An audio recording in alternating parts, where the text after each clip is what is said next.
Ladies and gentlemen, the battle for world number one in chess has never been hotter, okay? Or for like the last 10 years it hasn't, because Magnus Carlsen has had it in an absolute chokehold. I mean, there's a reason people already regard him as the GOAT of chess. It's been ridiculous. But now there's a new kid on the block, okay? He recently turned 19, his name is Gukesh.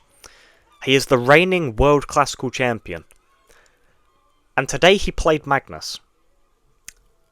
But before I show you that game, I want to show you a game between Gukesh and Fabiano. Just so you guys can see how serious Gukesh is. This is ridiculous, okay? If you do go on to enjoy this video, smash that like button and subscribe. I'll love you forever.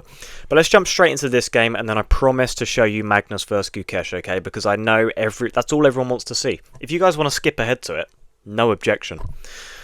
Okay, Gukesh has the white pieces. We get knight f3 and d5. We get g3 and we get knight f6. This is like some sort of King's Indian attack.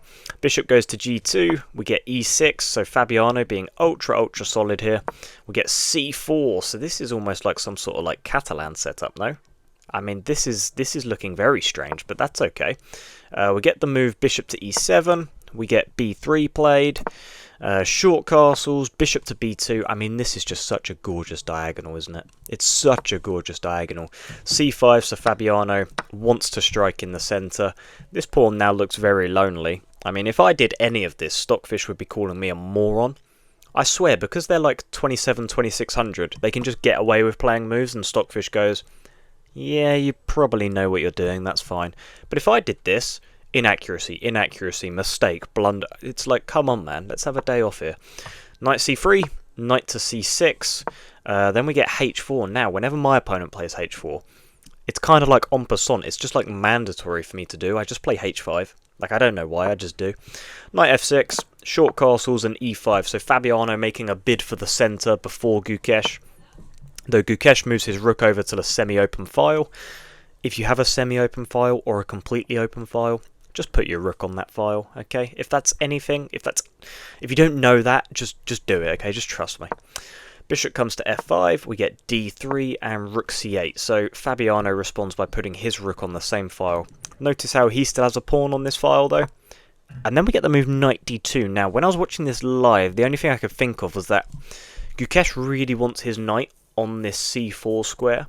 I wonder what the engine actually wanted him to play. The only move to keep any sort of advantage is the move knight e4. I guess just blocking the scope of this bishop. I don't really know. Threatening to take, and then when the bishop takes back, maybe you just play like e4, so then this bishop's scope is like just non-existent. I don't know, but that's all I could really think of when I was watching. But we don't get that. After knight d2, we get bishop to e6, and then we get knight c4. So Gukesh lands his knight on the outpost he wants. Knight g4, e3 is played, h5. So Fabiano's only like 15 moves too late. I mean, that was mandatory like half hour ago, buddy. We get queen e2, we get a6, rook over to d1, b5 attacking the knight. Knight goes back to d2 because otherwise, well, you're going to hang a knight, basically. f5 is played. I mean, Fabiano is playing so aggressively. Like, I feel like towards the end of this game, there's going to be a lot of gaps in behind that maybe Gukesh can exploit. Who knows? Knight f3. Bishop goes to f6. Okay. Engine just wants d4 here now. I mean, this just doesn't look overly appealing, putting your bishop on this diagonal, does it? But hey-ho. d4 is played, and now you play, wow, e4 if you're Fabiano, so just completely ignore the pawn, just step past it. It's what most girls did to me. d5 pushing, so forking these pieces, despite the fact you have a threat here. So after Fabiano takes, obviously Gukesh takes back because he doesn't want to hang his queen, and then the knight moves and you take the bishop. So Fabiano takes this bishop with check. Queen takes back, and you have to remember after all this, your queen is still hanging. I mean, I know a lot of you didn't see that, so the queen does have to move. We then get knight d5, so attacking the queen, also attacking the bishop. It's looking very lovely. Queen takes on e6, bishop takes, knight takes, and then this beautiful queen sacrifice. You might be thinking that's just a free queen, but then there's this fork, which is actually what's played. King goes over to h7, and the knight obviously recaptures the queen. Gukesh is just up a pawn here, guys. So you'll notice this side of the board is a 4 on 2. So he's +2 on this side, and this side is a 2 on 3, so he's -1. You guys do the maths. Rook c7, knight jumps forwards to d6, and then we get rook d8 pinning the knight because, well, I don't know if a rook trade is overly enticing. Obviously this knight cannot take because then the knight would take back, and after rook takes and rook takes you're just up a full piece. So that is not what happens. We just get a double stack, which looks very pleasant. And then the move e5, just cementing this knight on this outpost. I mean, good luck ever getting rid of it. I mean, you could even play f4 at some stage just to really cement it. We do get a trade now though. And Fabiano doesn't take. I wonder why you don't just take here. What's the move then? Just taking on c5, I guess. Threatening over here, but then could you go here? No, because of rook e5. Oh, wow, that's gorgeous, isn't it? You sandwich the rook, defending each other through the rook, and then at the end of it, you're going to be attacking h5. That's gorgeous. So rook c8, not the best move because of rook e5, because of, well, basically what we just explored. Takes, takes, takes, takes, and then the move king f1. So basically, Gukesh needs to start marching his king over this way or over this way. It depends what side he wants to win on, because he's the only one that can win this game now. When you're up a pawn, there is no risk of losing, okay, at Super GM level. Maybe at our level, but not at their level. Pawn steps forwards, a5, king g7, king g2, rook goes to f6. God, the engine hates it. Rook c7 check. Oh, wow. This is very pleasant, isn't it? It's just a real joy to watch top-level chess. And here comes the king. So if you guys don't understand the move rook a7, it's because the king is eventually going to come over and you're going to win this pawn.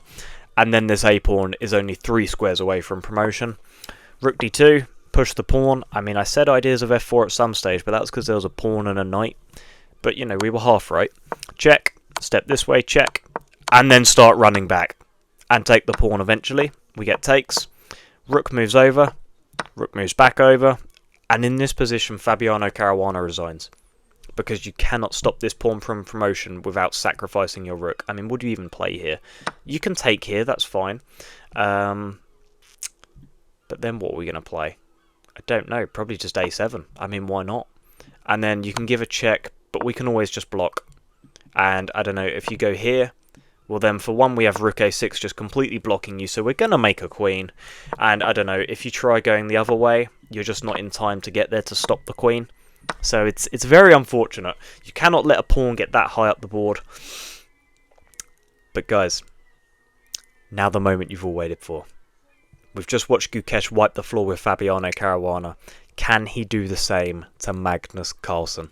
And now, the moment you have all been waiting for. Shout out the people that just skipped forwards. Fair play to you guys. Magnus Carlsen with the white pieces, Gukesh with the black pieces. c4, e5, knight c3, bishop to b4. Okay, so we're in some sort of English, Sicilian, reverse Sicilian, I guess, opening. This is all very strange. I don't really have a Scooby-Doo. Knight jumps to f3 to attack the weak pawn in the centre, but we get a trade. I mean, already double stack pawns, a clear weakness on c4 if you're Magnus. But this is why he's the GOAT. He probably played into this on purpose. We get e4, knight jumps over to d7, we get bishop to d3, knight c5 attacks this bishop, so the bishop retreats to c2. It's going to be very powerful on this diagonal. Knight jumps to f6, we get queen up to e2, and a5 is played. Gukesh is not here to play for a draw. Like, this is some very aggressive play from Gukesh. Like, the early trades, double stacking Magnus's pawns. He's looking for weaknesses to target later on in the game. And he's playing a5 already. This is him saying, I'm here to attack you. Like, this is very brave stuff from the 19-year-old. Knight jumps back to d2. g6 is played. Knight to f1. I mean, this just looks ridiculous, doesn't it? I mean, like what is going on? I don't know. Clearly the knight wants to go to e3 at some point, but it just looks ridiculous playing this move, knight f1. Bishop to e6, so again targeting this weakness already. Bishop g5, h6 is played, kicking the bishop back, and then the move g5, so kicking the bishop all the way back. Out the opening, Gukesh has done exactly what he needed to do. He's already equalised. And if you look at the two positions, I mean, black looks a lot easier to play. It's very clear where the pieces are. It's much more developed. Very clear where the king wants to be. Queen d7, f3 is played. Knight h5, attacking the bishop. Knight goes to e3. We get knight f4. Oh my god, it wasn't attacking the bishop, sorry. It was going to this gorgeous outpost. I mean, look at this. Good luck challenging this knight. Queen goes to d2 and b5 is played. Like, Gukesh is so aggressive. This is so brave from him. This is actually ridiculous. Knight to d5. Again, a beautifully outposted knight from Magnus, but maybe trying to incite some sort of trade here. So Gukesh takes with the bishop because he says, this knight is worth a lot more than what my bishop was. Because, I mean, look at this bishop. Like, it's not seeing anything. Like, it's basically out the game. So you're more than happy to trade that off if you're Gukesh. And then the move knight h5 is played. And now this is given as a bit of a mistake because of the move bishop f2, which is played by Magnus. So Magnus with an over +1 advantage now. Because this knight is a big target now.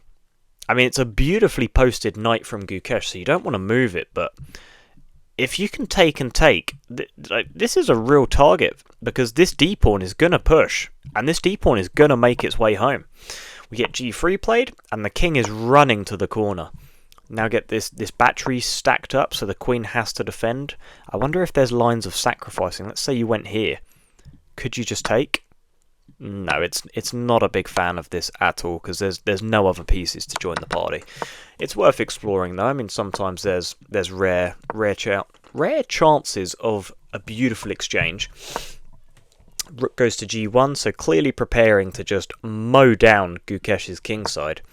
Knight reroutes to f6. And for the next sort of 7 moves or so, Magnus does not play overly accurately at all.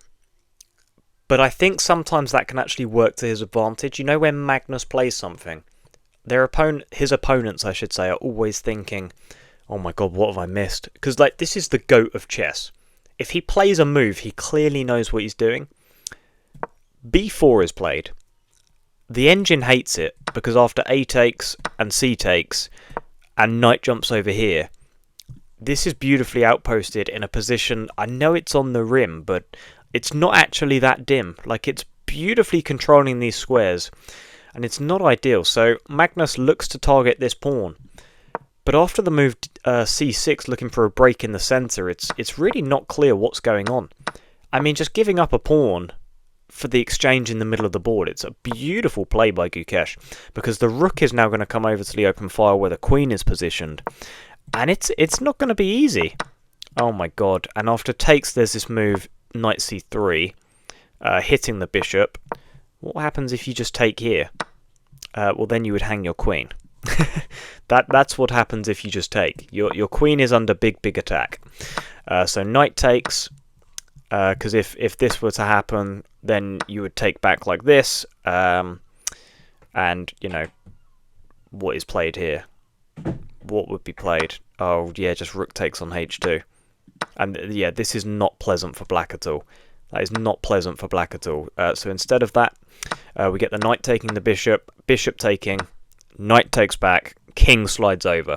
Don't want any shenanigans with the rook coming over, pinning the king, attacking the queen with discovered checks or anything like that. Knight jumps back, queen d3, queen e6. So the idea is probably to get in behind at some point, maybe get in this way. I mean, it's a very active square for the queen to be on. And then rook c5 is played. This is apparently very bad because of oh my god, e4. Queen steps forward, giving a check. Gukesh goes back. Double stacks here. Oh my god, you can take on a3. And if you take here, there's this. Oh no, not this, sorry. There's this. e3 check first. And I don't know, if you were to go here, for example, well then there's queen a2, and you're threatening mate on this f2 square. So it doesn't matter that you're down a knight, because you have to play rook d2. Oh, that is just so unpleasant. Oh my god. And then there's queen b1. This is just chaotic. So that is why That works, but that is not what we get. We get rook e5 here. Queen goes to h3, so looking to get in this way, looking to give this check. King has to take. Here comes the knight, though. This is crushing. All of Gukesh's pieces, except the rook on a8, are surrounding this king that's in the middle of the board. Look at the eval bar. Rook a5, knight takes. What can you actually play here? What does the engine want? What does the engine want? Engine wants rook e3. I mean, that just looks ridiculous. So takes and takes. Gukesh gives a check. Magnus is sliding back, gives another check. Here comes the knight. I mean, here comes the knight. This is so unpleasant. Just giving as many checks as possible. Yeah, king slides over to e2. Knight e5, attacking the queen. Picks up a free pawn. Takes another free pawn. And in this position, Magnus Carlsen resigns. Look how low on the clock he was, though, this whole time. All from about here, he's below a minute. Gukesh managed his clock perfectly in this game. And you just look at his time. You just look at his time. He's just coasting through. He's just coasting through. Magnus is hanging on for dear life. And in this position, he resigns. Because, like, how are you stopping rook e5? Which, by the way, I mean, what's the best move here? Best move is rook d1. But then you just play like queen b2 check, I don't know, rook d2, queen f6, and this is a huge threat because you're cutting off the king from going this way. So let's just say you move over here. Well, rook takes on a3 check, and none of this is pleasant. It's all crumbling down. Gukesh is +4 in this position. Gukesh just took Magnus to school, and that breaks my heart to say. But this is not the end of an era. Do not be fooled. Magnus will be back. He will be back, but Gukesh absolutely dominates Magnus. That was beautiful to watch. Guys, if you enjoyed this review, be sure to smash that like button, subscribe if you are new, and I will see you tomorrow for day 3. Wow.